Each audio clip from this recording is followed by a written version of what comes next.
Hi guys, welcome back to my channel. So hari ni kita nak buat roti pisang ataupun banana rolls with only 3 simple ingredients. Roti, pisang dengan butter. But kalau you nak buat roti pisang coklat, boleh letak Nutella sikit. And kalau pisang you tak berapa nak masak, boleh letak sugar sikit. So let's get started.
And then kita nipiskan dia guna rolling pin.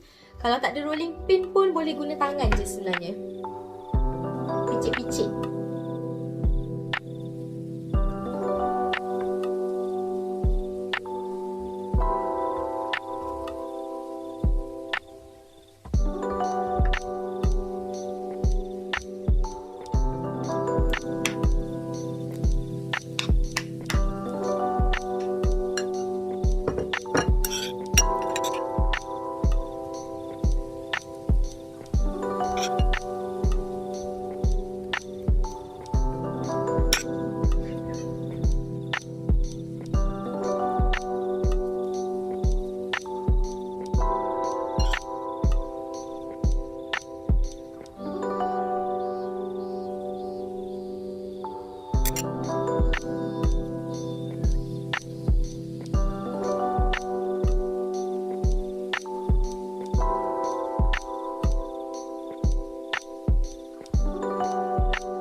Dah siap.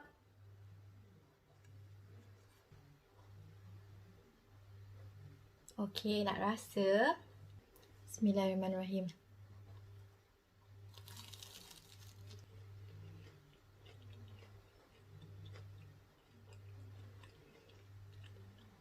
Crunchy.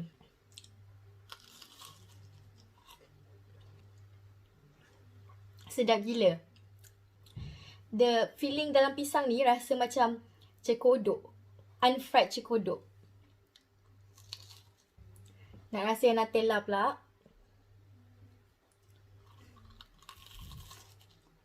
I rasa combo ni memang win lah. Banana chocolate. So good.